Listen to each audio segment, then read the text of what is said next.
irmãos e irmãs, a gente poderia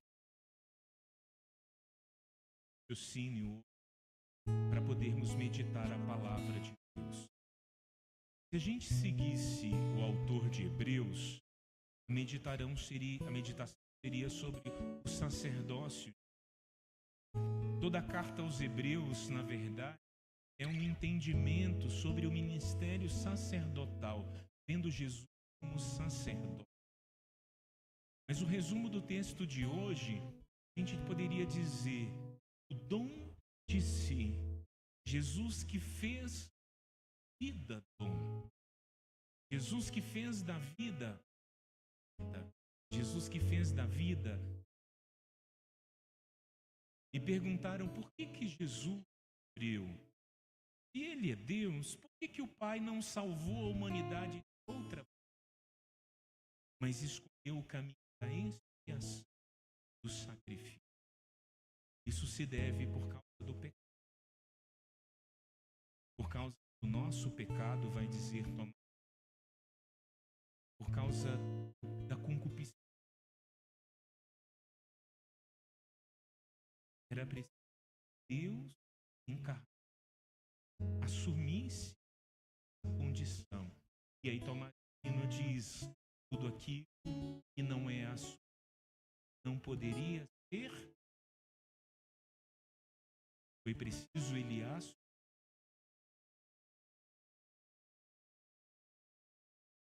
Mas em palavras simples, desde isso no Evangelho. E eu queria partir do princípio da noite para nos ajudar a rezar, a orarmos um pouco mais pela palavra. Nós estamos no capítulo 3 de Marcos. Se a gente faz memória, capítulo 1, chamado dos discípulos, Jesus começa também a fazer sinais. Ele vai vivendo dia após dia, sobretudo em Cafarnaum, uma região de comércio à beira do mar, né? Tem um chamado belo de Pedro, de André, de Tiago, de João. Jesus vai para a casa de Pedro, ali ele cura a sogra. Ali depois ele começa a falar, trazem o paralítico, ele cura o leproso. Ele vai para a porta da cidade e o endemoniado que estava na sinagoga e todos os outros que também tinham demônio. Então o ministério de Jesus de repente, bum!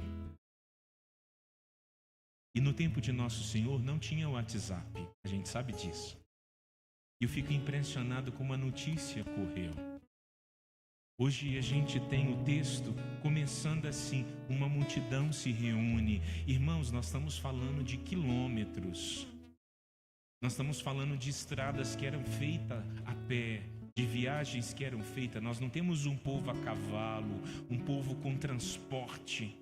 Mas as pessoas foram até Jesus por causa daquilo que ele fazia. E a primeira pergunta que brota no meu coração diante dessa busca é nos perguntar a indagação: o que eu tenho buscado? O que você tem buscado na sua vida? O que você tem procurado? Aquelas pessoas, elas se encantaram com o que Jesus fazia. As pessoas se encantavam ao ouvir dizer. Sabe aquela história do ouvir dizer? Eu ouvi dizer que se você for em tal lugar é assim, assim, assim. Eu ouvi dizer que se for na clínica tal, lá tem um médico bom. Eu ouvi dizer, né? A gente tem mania de dizer, eu ouvi dizer. E as notícias correm. E vai igual aquela brincadeira de microfone, né? Que a gente vai falando no ouvido da pessoa e chega no final a história já está toda... Enfim... Eu não sei como chegava a notícia às pessoas, mas as pessoas vieram para ver. Elas vieram, elas procuraram ver aquele que estava realizando milagres. Então eu lhe faço uma pergunta: o que você tem procurado na sua vida? O que você tem buscado? E o que você tem buscado, você tem encontrado? Porque uma coisa é a busca, outra coisa é o encontro. Outra coisa é a experiência. Eu posso buscar e me decepcionar, eu posso procurar e não encontrar, eu posso encontrar e não ficar satisfeito, né? Aí eu quero uma roupa desse jeito. Ah, tem lá na 44. Você vai lá, você procura em todas as 1000 lojas que tem lá. Você não encontra o que você quer. Eu falo de coisas simples da vida, mas a gente precisa nos perguntar: o que eu estou procurando? O que você está procurando? No Evangelho, as pessoas procuravam aquilo que elas tinham ouvido falar, Jesus.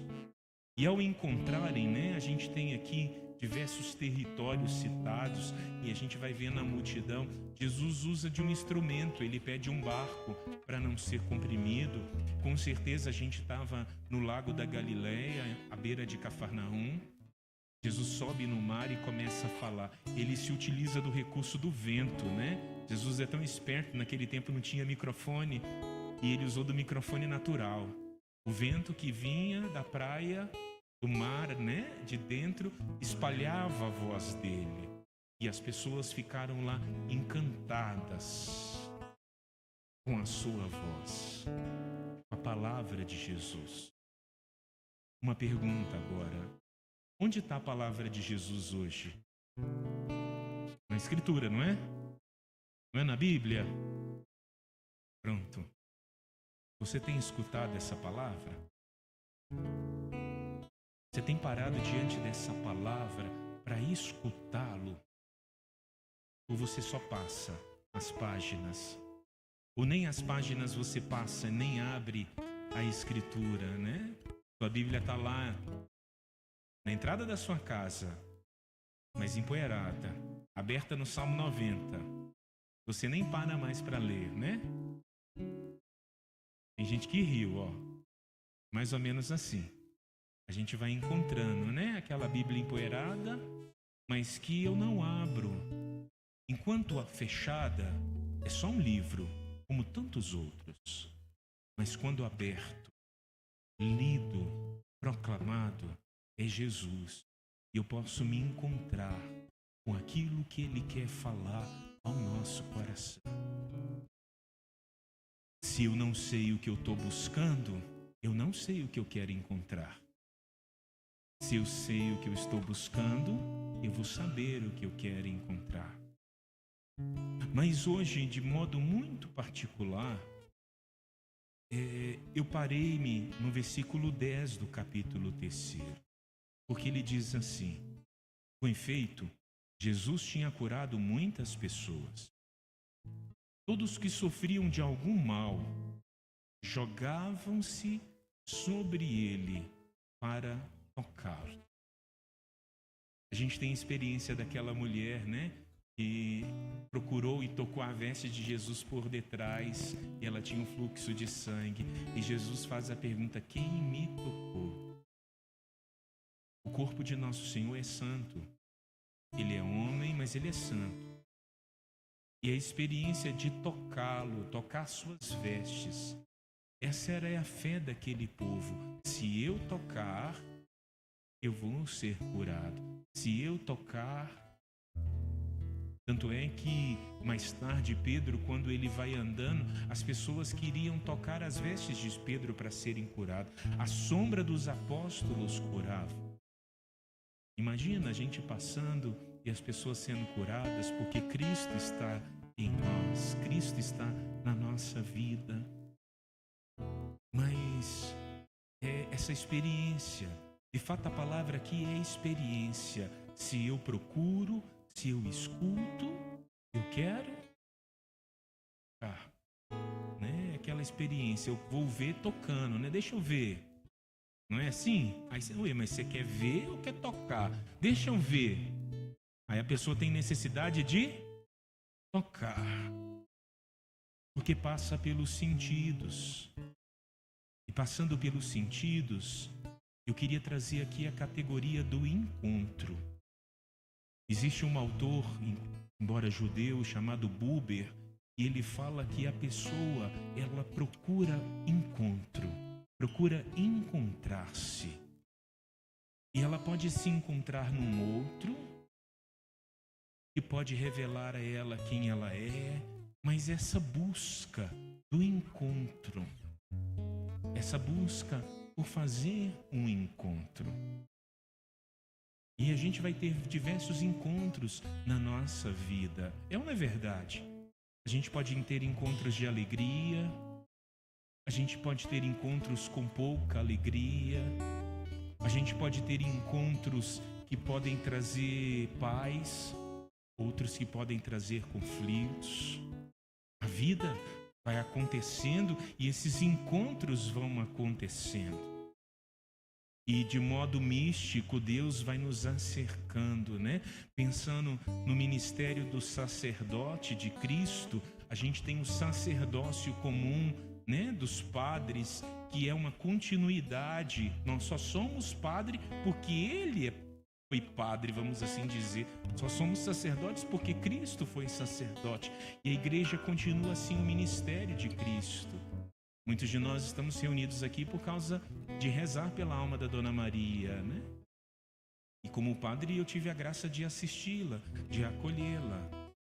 É bonito quando a gente tem um enfermo que vai vivendo o seu momento de dor, vai vivendo o seu momento onde a morte se aproxima e essa pessoa tem uma experiência de encontro com a misericórdia de Deus, através do perdão, através de uma boa confissão, através do sacramento que a igreja oferece de unção, que é consolo para o doente e para a família, que entende que aquela pessoa vai se reconciliando com Deus.